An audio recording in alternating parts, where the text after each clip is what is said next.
आज हम लोग शुरू करेंगे वैदिक पीरियड, है ना, वैदिक काल। वैदिक काल के बारे में आप लोगों को जब मैं हड़प्पन सिविलाइजेशन पढ़ा रहा था, आईबीसी का मतलब जी इंडस वैली सिविलाइजेशन, सिंधु घाटी सभ्यता पढ़ा रहा था, तो मैं आप लोगों को बताया था कि इस सभ्यता का जैसे ही अंत हुआ तो एक नया सभ्यता का शुरुआत हुआ। और ये सभ्यता का अंत होने का रीजन क्या बना था? आर्यों का आगमन, arrival of Aryan in India. तो जब आर्यों का आगमन हुआ तो वैदिक काल का शुरुआत हुआ। देखो बच्चे, वैदिक काल जो वैदिक पीरियड है, इस वैदिक पीरियड के बारे में जो बात किया, ये वैदिक जो वर्ड लिया गया है वेद से लिया गया, टेकन फ्रॉम वेदा, वेद से लिया गया है। और वेद जो है, भारत में 4 प्रकार के वेदों का वर्णन हुआ है। 4 वेद है, ऋग वेद, साम वेद, यजुर्वेद, अथर्ववेद। तो ये चारों जो वेद है, अगर इन वेदों का हम लोग बात करें तो इन पे जो हम लोग देखेंगे कि इनका डिटेल हम लोग आगे पढ़ेंगे। सबसे पहले शुरुआत करते हैं, आते हैं उस टॉपिक पे जिसका हमने जिक्र किया, आर्यों का। तो आर्यों का आगमन जो भारत में हुआ, क्वेश्चन आता है कि आर्य कहाँ के रहने वाले थे, है ना? तो मध्य एशिया के रहने वाले थे, मिडिल एशिया। तो बोला, किसने बोला कि आर्य मध्य एशिया के निवासी थे? तो ये बोलने वाला जो विद्वान था, जो हिस्टोरियन था, उसका नाम था मैक्स मुलर, है ना। मैक्स मुलर ने कहा कि आर्य मध्य एशिया के निवासी थे जो चारागाह की तलाश में भारत आए थे, और उनकी सभ्यता ग्रामीण थी, है ना। सभ्यता मतलब सिविलाइजेशन रूरल थी, है ना, गांव घर जैसा। तभी तो गाय गोरू चराते हुए आ गया, जानवर चराते चराते कहाँ तक पहुंच गया आदमी को पता नहीं चला, तो आ गया इंडिया, पहुंच गया। इंडिया में आया, यहाँ इंटर करने के बाद सभ्यता का लोग आया, उन लोगों की सभ्यता ग्रामीण थी। हालांकि बोलता है कि आप लोग जब पढ़े थे ये हड़प्पन सिविलाइजेशन, तो वहां के लोगों का पेशा क्या था, ऑक्यूपेशन क्या था जी, याद है? एग्रीकल्चर। और इनका पेशा जो बोलता है पशुपालन था। उनका भी दूसरा पेशा पशुपालन था, इनका मुख्य पेशा क्या था? पशुपालन। इसीलिए पशु पालते पालते चराते चराते पहुंच गया इंडिया। जब इंडिया आए तो इंडिया में आने के बाद जो है पशुपालन था, तो पशु में क्या पालते थे भाई? गाय, घोड़ा, बकरी, इस तरह का बहुत सारा एनिमल पाला करते थे। लेकिन 2 जानवर का काफी जिक्र हुआ है, बैल उग्र का भी नाम लिया है। तो यहाँ बोला गाय, घोड़ा और बैल, ये तीनों से रिलेटेड हम बात आप लोगों को बताते हैं। गाय को यहाँ पे अधन्या कहा गया। अधन्या का मतलब होता है न मारे जाने वाली वस्तु या न मारे जाने वाली चीज, नॉट फॉर किलिंग, गाय को यहाँ पे बोला।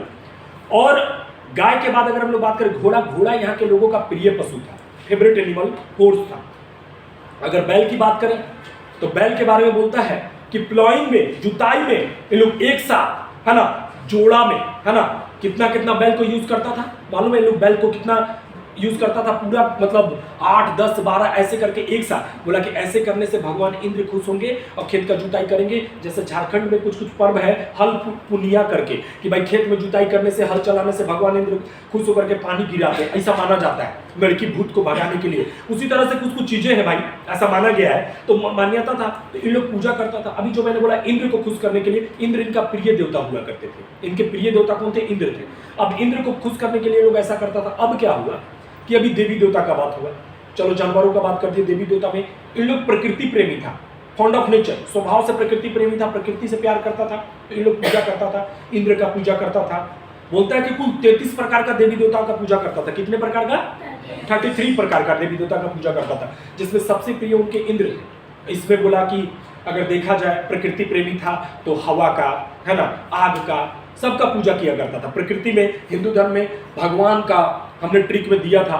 भगवान का मतलब हो जाए भ से भूमि, ग से गगन, व से वायु, और व में जो आकर है, आ से आग, है ना, भ ग व न से नील मतलब जल। इस सब का पूजा करता था वो लोग। इंद्र का भी करता था, सूर्य का भी करता था, अग्नि का करता था। अग्नि के बारे में बोला कि अग्नि को मेडिएटर गॉड बोला गया, मध्यस्थ का देवता। यानी कि अगर जमीन में हम आग को जलाएंगे और उसमें घी डालेंगे, आग में घी डाल करके, लड़ाई लगाने वाला नहीं, आग में घी डालेंगे, उसमें क्या डालेंगे, और लाइक धूप वगैरह डालेंगे, तो प्रकृति शुद्ध होगी, क्योंकि ये प्रकृति प्रेमी थे, प्रकृति शुद्ध होगी। तो इंसान का मैसेज जो है, आत्मा का मिलन सीधे परमात्मा से होगा, इंसान का मैसेज ऊपर गॉड को पहुंचेगा, प्रकृति भी शुद्ध रहेगा, गॉड भी खुश रहेंगे।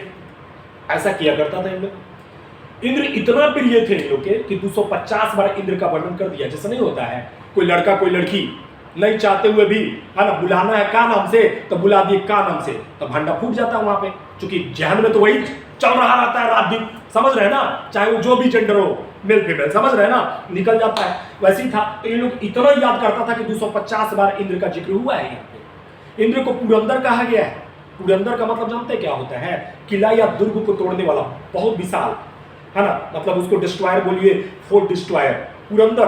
तो बोला कि किला या दुर्ग को तोड़ने वाला क्या इसका, अब क्या इंद्र भगवान किला दुर्ग तोड़ते थे? नहीं, राक्षसों को मार के भगाते थे, मॉन्स्टर या डेविल डिस्ट्रॉयर थे। तो बोला कि कैसे मार के भगाते थे? आपको पता होगा, आप याद कीजिए कि जब हमेशा इंद्र भगवान को डर बना हुआ रहता था ये से, राक्षसों से, कि हमारा छीन जाएगा गद्दी, और राक्षस का हमेशा अटैक से वो डरते थे करते थे। तो क्या हुआ था कि जब देखे तीनों लोगों में हाहाकार मच गया, सब जगह गए ब्रह्मा विष्णु महेश के शरण में, तो उन्होंने कहा कि जाओ धरती पे एक बंदा है जिसका नाम है दधीची, वो अगर अपना शरीर त्याग कर देता अपनी इच्छा से, तो उसके हड्डी से क्या बनाइएगा? वज्र बनाइएगा, है ना। और वही वज्र से, है ना, हनुमान जी के हनु में लगा था, यहाँ लगा था, तो उनका नाम हनुमान हो गया। और वही वज्र से राक्षसों का नाश किए थे इंद्र भगवान। तो ये वाला चीज उनको पुरंदर कहा गया। यहाँ पे ये बात हो गया। अब हम लोग बात करते हैं गाय से रिलेटेड। गाय और इंद्र के बीच में क्या था? इस काल में बार्टर सिस्टम चलता था। बार्टर सिस्टम, वस्तु विनिमय प्रणाली, यानी कि तुम हमको 2 केजी चावल दो तो हम तुमको कुछ और दे देंगे। आज भी हम देखते हैं अपने यहाँ बहुत चलता है, पुरानी बैटरियां दीजिए, पुराने कपड़े दीजिए, बर्तन ले जाइए, चलते रहता है ना जी, ऐसा आते रहता है। ये बात अलग है कि पुराना मोबाइल का बैटरी और पुराना मोबाइल नहीं देना चाहिए।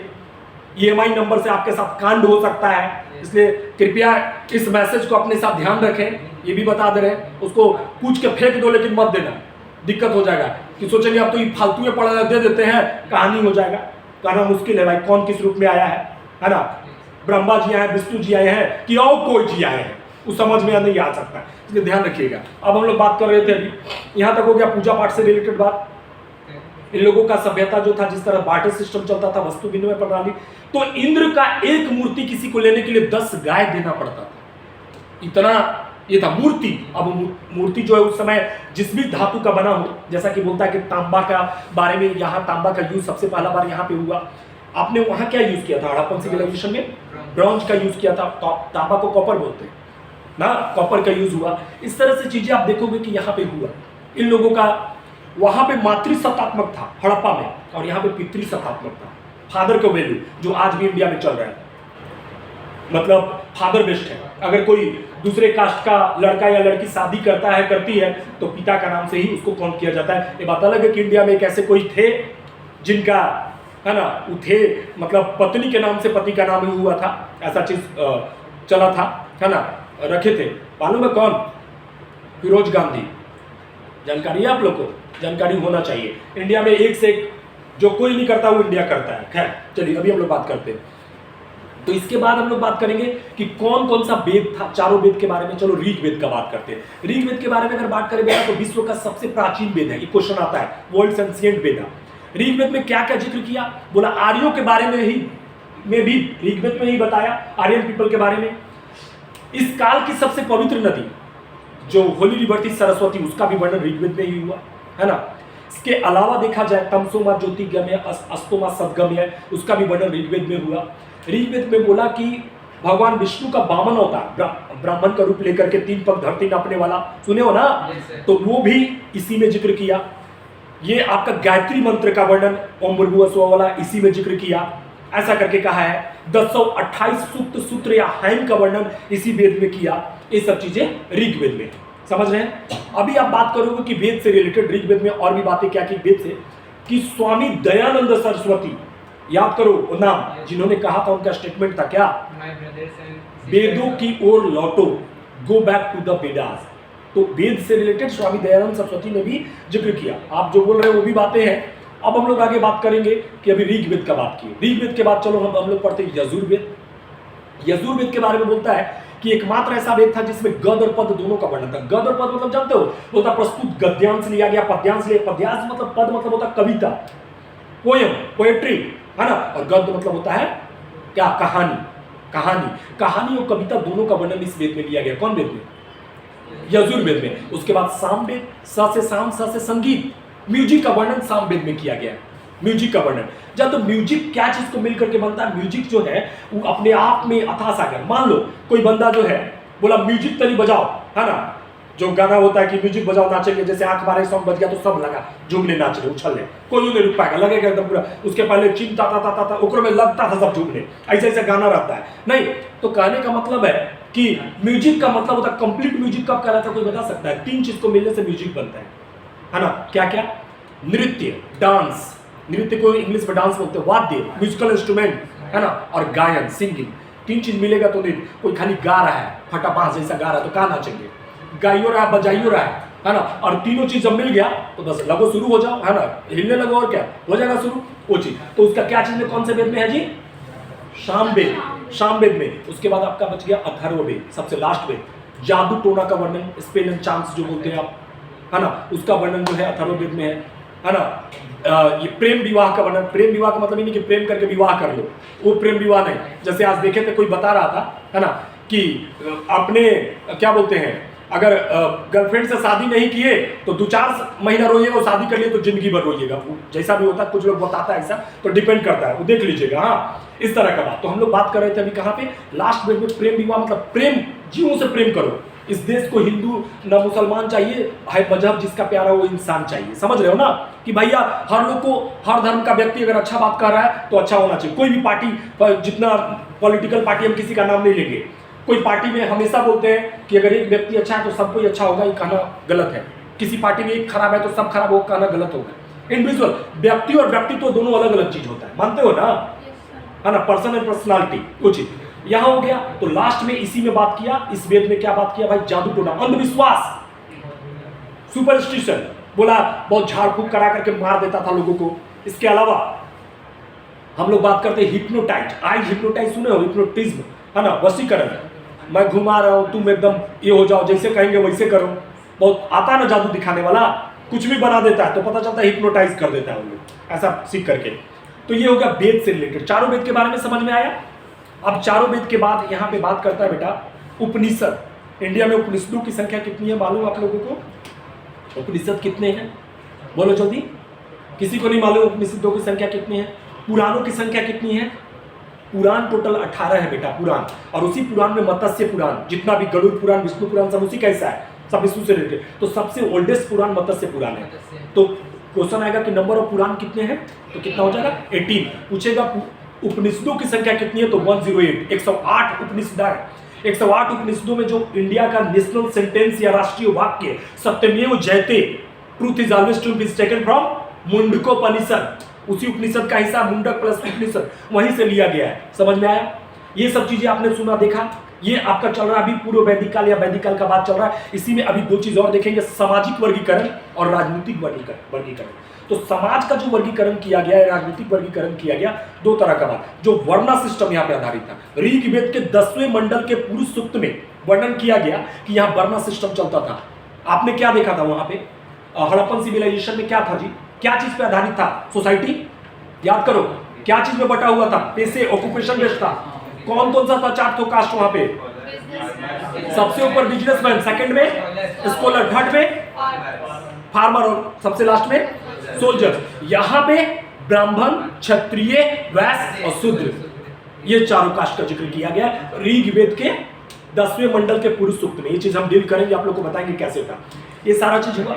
अब देखो, ये कास्ट रिलेटेड भी एक बात हम आप लोग को समझाना चाहेंगे बेटा, कि ये जो ब्राह्मण, क्षत्रिय, वैश्य, शूद्र जो कह करके बहुत खुश होते हैं, ब्राह्मण है, क्षत्रिय, वैश्य, शूद्र है, ये कास्ट नीचा होता है, ये होता है। मैं बताऊं आपको, ऊंचा नीचा कुछ नहीं होता है। अगर हिंदू सभ्यता के अनुसार इंसान माने, अभी देखना, अगर मान के चलो ब्राह्मण का काम क्या था? शिक्षा देना, लोगों को बताना। आप किसी को अच्छा बात बताते हो तो आप क्या बन गए? ब्राह्मण।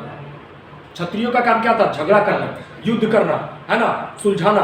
तो भैया जाकर के लड़ रहे हो, गुस्सा कर रहे हो, दांत खींच रहे हो, तो क्षत्रिय बन गए। फिर उसके बाद वैश्य का मतलब क्या था? व्यापार करना, बिजनेस करना, व्यापार कर रहे हो तो वैश्य बन गए। शूद्र का मतलब क्या था? साफ सफाई करना। तो मुझे बताओ, ये चारों चीज कौन अपनी जिंदगी में नहीं करता है? सब कोई करता है कि कोई है ऐसा जो एक मूवी में दिखाया था कि बोला कि चलिए उस इंसान के पास ले चलते जो कभी नहीं घुसाता है, और लेके गया तब बोला हम घुसवा देंगे उसको। गया, बोला देखिए आप घुसा रहे हैं। बोला हम बोले ना नहीं घुसा रहे हैं। तो देखिए आप घुसा रहे हैं। बोला हम बोले ना नहीं घुसा रहे हैं। देखिए आप बोले ना नहीं घुसा रहे हैं लोग। अरे भैया तो घुसाइए गया, तो ऐसे कर दिया। समझ रहे हो वो चीज? तो इंसान वो हो ही नहीं सकता, वो भगवान हो जाएगा। फिर समझ पा रहे हो?